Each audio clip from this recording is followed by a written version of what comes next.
We have put together, I think, the most extensive and inclusive voter fraud organization in the history of American politics.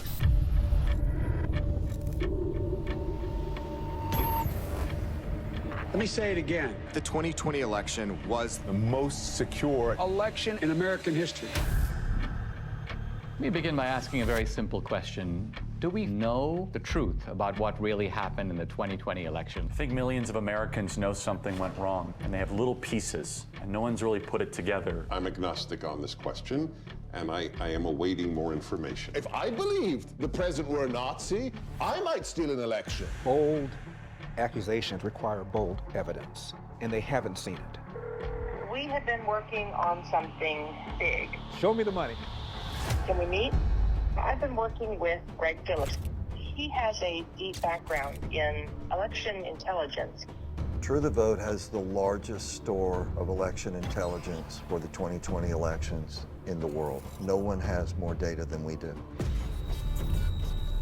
We identified in Atlanta 242 mules that went to an average of 24 drop boxes. But Philadelphia alone, we've identified more than 1,100 mules. What is a mule? Person picking up ballots and running them to the drop boxes. This is not grandma out walking her dog. Bad backgrounds, bad reputations. They are interested in one thing, that's money. And in no shape, in no way, in no time is that legal. This is organized crime. Do you have video evidence? 4 million minutes of surveillance video around the country. What you're about to see is disturbing. So this is 1 o'clock in the morning. Don't we all vote at 1 o'clock in the morning? On one night, this person, this mule, went across 6 counties to 27 different drop boxes. I call it the Mexican mafia, seriously, because they work like that. This is jaw-dropping. What you showed is frightening. It's just sickening to me. Now we come to the most important question of all. Was the magnitude of vote trafficking enough to tip the balance in the 2020 presidential election? It's not a leap to say this would have made a difference. They have ruined Election Day in the United States of America. That's provable. And that's enough for me to fight the left with every fiber in my body. Without free and fair elections, we are not a democracy. We are a criminal cartel masquerading as a democracy. 2,000 Mules. In select theaters, May 2nd and 4th. Virtual premiere, May 7th. Stream, May 8th at Salem Now or Locals.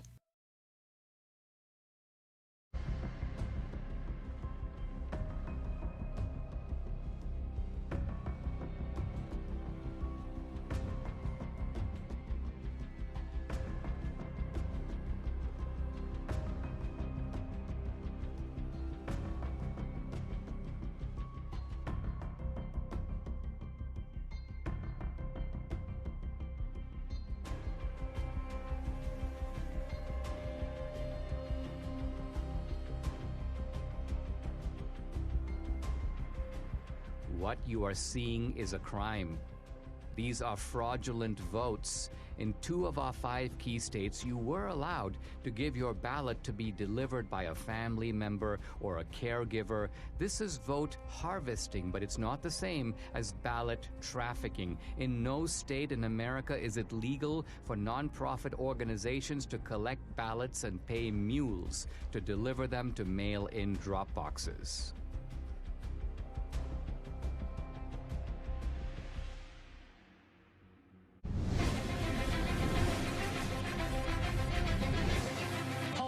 Closed in half the country, and we are getting some interesting results coming in from those battleground states. If you're a Republican, you say, wow. If you're a Democrat, you say, uh-oh. You see, Donald Trump is now starting to widen his lead.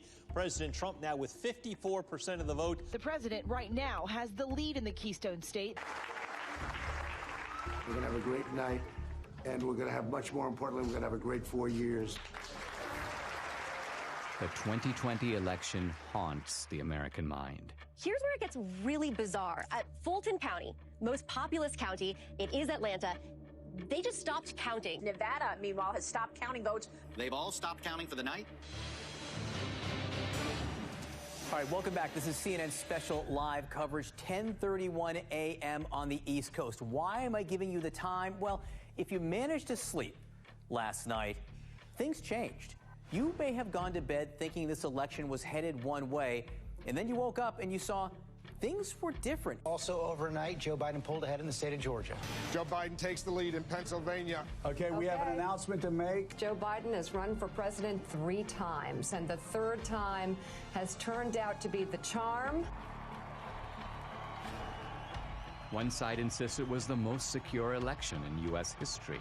Let me begin with one immutable fact. The 2020 election was the most secure election in American history. It was the cleanest election, the safest election, the most secure election ever run. And make no mistake, there has been no evidence of any significant widespread voter fraud. Let me say it again. The 2020 election was the most secure election in American history. Period. This same side accuses anyone who disagrees with them of perpetrating a big lie or the big delusion. The big lie keeps getting repeated. The big lie is just that, a big lie. And despite a relentless media barrage, the other side remains convinced there was widespread election fraud. What I saw was not a secure and transparent election. Poll watchers claim the Travis County Clerk's Office is locking them out. Last night, there was a major software glitch that actually delayed the counting of all of the ballots. A look at election fraud, and I want to look at secretaries of state who illegally changed the voter laws without the permission of their state legislature. There have been numerous attempts to prove election fraud.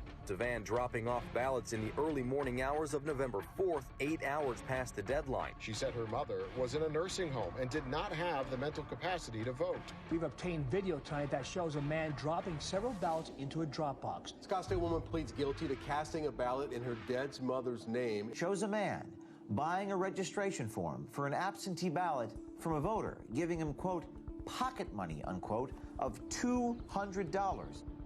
Yet courts have refused to consider these cases on the merits. Next one. Yeah, so let me show you Dog Guy.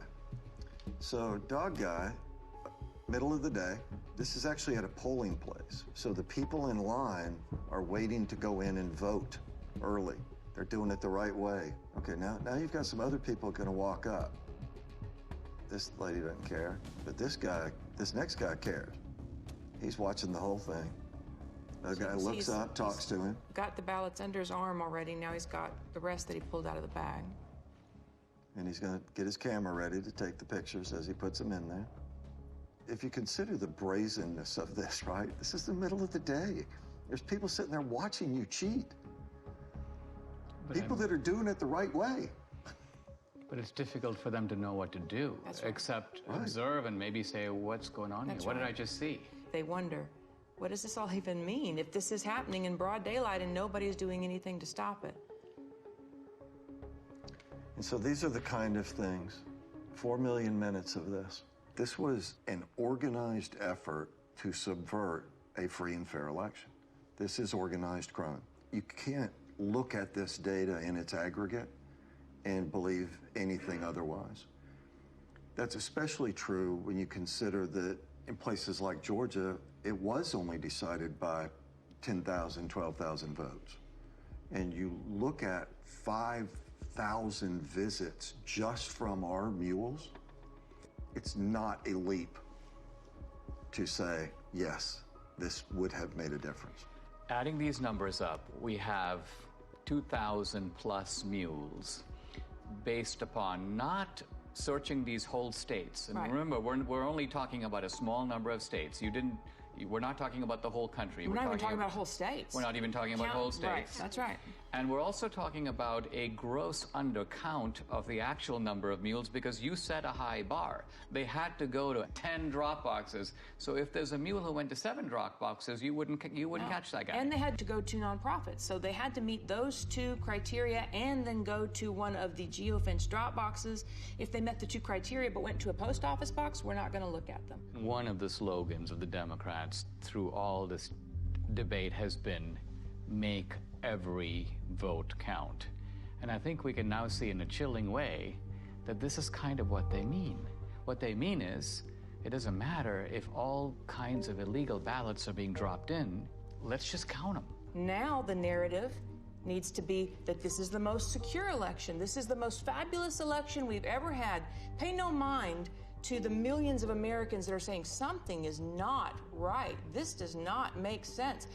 Nothing to see here. Just smile and wave, boys. I mean, wouldn't it be an accurate summary to say that these voter bills that the Democrats are desperate to enact, to federalize the election, isn't it that they want to take all these special provisions that have enabled what we've described, or you've described in the 2020 election, and make it permanent? If we don't wake up and do the hard, roll-up-your-sleeves work that it's going to take to reel this all back together, then yes, all the pieces are in place for our election system to be in permanent lockdown. And it will be done under the watchful eye of a media that will tell you it's all just fine. It seems like they are subverting democracy in the public pretense of protecting it. Absolutely.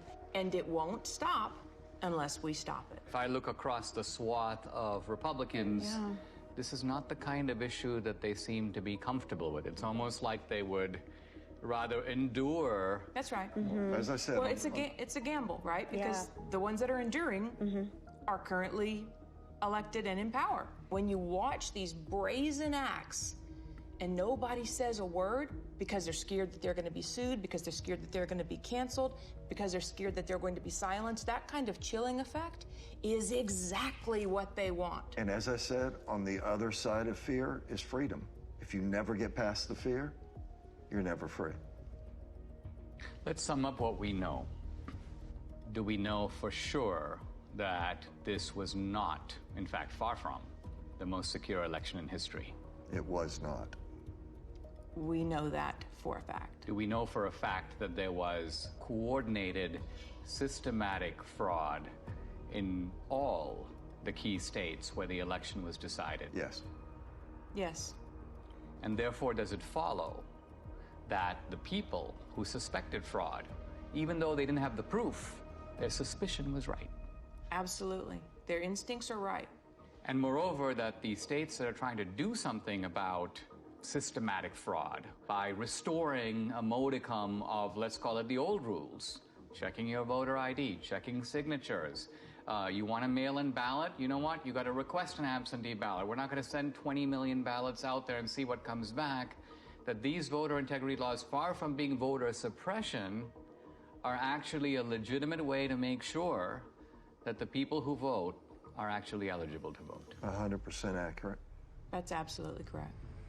So what was the criterion that you set? Final decision was they had to have been to 10 or more drop boxes, meaning unique visits inside of a space, and 5 or more visits to one or more of these organizations. Those were the outliers. It was such an aberrant pattern. So what you're saying, I mean, it seems to me there's no reason for someone to go to even 2 drop boxes, but you're saying that maybe there's a conceivable reason someone did that. Let's identify a large number of drop boxes and multiple trips, and that way we're going to catch not all the offenders, right, but the worst offenders. The way we would describe it is we want to absolutely ensure that we don't have false positives, meaning including people that should not have been included. We're not in any way saying that this is all there is. We're just saying that based on our criteria that we identified in Atlanta, 242 people that went to an average of 24 drop boxes in 8 organizations during a 2-week period. 242 mules. Now let's pause for a second. What is a mule? When we started the project, we had to figure out how are we going to describe the individuals and the elements involved. And to us, it felt a lot like a cartel. It felt a lot like trafficking. It can be trafficking in drugs, trafficking in humans. In this instance, it's ballot trafficking, and so we began to use that vernacular. A mule is, by our definition, a person that is involved in picking up ballots from locations and running them to the drop boxes. So you have the collectors on the one hand, you have the stash houses, which are the nonprofits, and then you have the mules that are doing the drops. What do we know about them? Who are they? Well, first let me say, this is not grandma out walking her dog. Bad backgrounds, bad reputations. We've had, encounters with several that are, not terribly positive. Violent guys. Can be. They are interested in one thing, that's money. Do we know, by the way, how much they get paid? According to the people that have shared information with us, it's generally $10 a ballot. In the Georgia runoff, that number was higher. 2020, of course, was the year of the Antifa riots, the BLM riots, and it was all going on in the months and weeks leading up to the election. Right. And so in the data, you have geo-tracking data of the drop boxes, but you also have data on the rioters. There were several different violent BLM Antifa riots in Atlanta. In one of them, we had 36 of our mules participate in these violent riots. There's an organization that tracks the device IDs across all violent protests around the world. We took a look at our 242 mules in Atlanta, and sure enough, dozens and dozens and dozens of our mules show up on the ACLID databases. So again, this is not grandma out walking her dog. These are, violent criminals sometimes. There's not just a criminal element, but there is an ideological element, and that there's an overlap between people. I mean, you're not going to go to an Antifa riot and find it overpopulated with patriots or Christians or Republicans. These are people on generally the far left, and turns out that these are people who also help to make up the mule population. I think that's also borne out in our target organizations themselves. They're not like Republican organizations. These are left-wing Democratic organizations, yeah. Do we know who those ballots were for? We can't know who they were for. However, you have to inject common sense. Are we saying that in the centers of Democrat-held districts, we are seeing hundreds and hundreds of visits to drop boxes with pro-Trump ballots? It beggars belief. In Michigan, 500 mules, averaging 50 drop box visits and 5 illegal ballots per drop. That's 125,000 illegally trafficked votes, not quite the 154,000 vote difference between Trump and Biden. So Michigan, with its 16 electoral votes, stays in the Biden column. In Wisconsin, 100 mules, averaging 28 drop box visits and 5 illegal ballots per drop. That's 14,000 illegally trafficked votes, 6,000 votes short to give Trump the win. So using only our mules, Wisconsin's 10 electoral votes stays in the Biden camp. But now we come to Georgia. 250 mules, averaging 24 drop box visits and 5 illegal ballots per drop. That's 30,000 illegally trafficked votes, far more than the 12,000 vote difference between Trump and Biden. So Georgia, with 16 electoral votes, moves over into the Trump column. In Arizona, the numbers are roughly the same. 200 mules, averaging 20 drop box visits and 5 illegal ballots per drop.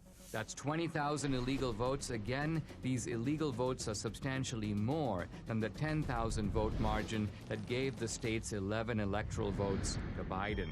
In Philadelphia, Pennsylvania alone, 1,100 mules, averaging 50 drop box visits and 5 ballots per visit. That's 275,000 illegal votes, again comfortably exceeding the 80,000 vote margin between Trump and Biden. So Pennsylvania's 20 electoral votes goes for Trump.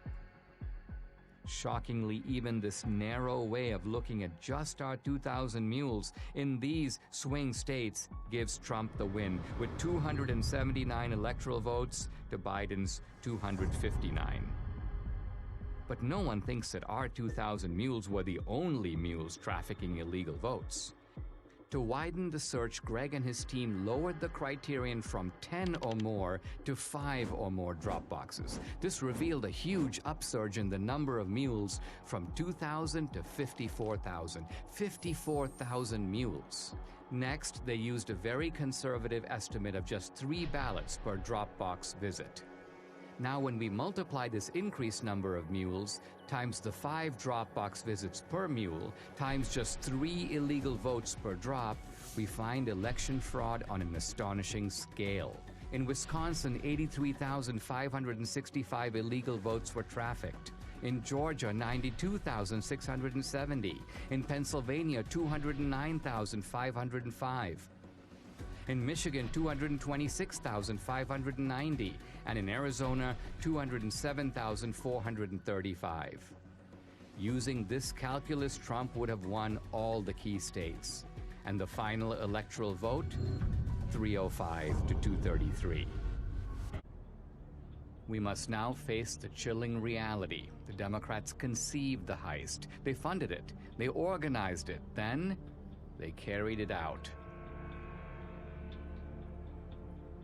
They rigged and stole the 2020 presidential election.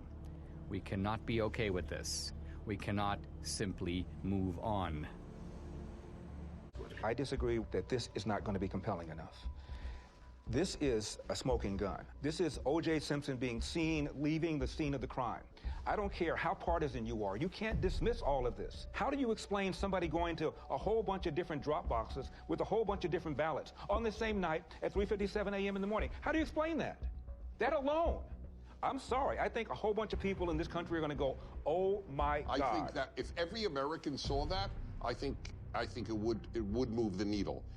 However, their ability to keep their side ignorant is total. That's going to be impossible to keep a lid on this thing. Well, this movie is an Overton window moment, right? So documentaries can do this every once in a while. Michael Moore did it. He moved the Overton window on many different topics 20 years ago. Al Gore did it with climate change. It'll happen, as Ernest Hemingway said, gradually and then suddenly. Because it's not just how many people are going to watch this film, it's who's going to watch it. It's going to be lawmakers. It's going to be people that work for the Bureau. It's going to be someone somewhere with a conscience that has power and to say, this is a problem. It can't be dismissed. It can't be dismissed. They have ruined Election Day in the United States of America. That's provable. And that's enough for me to fight the left with every fiber in my body.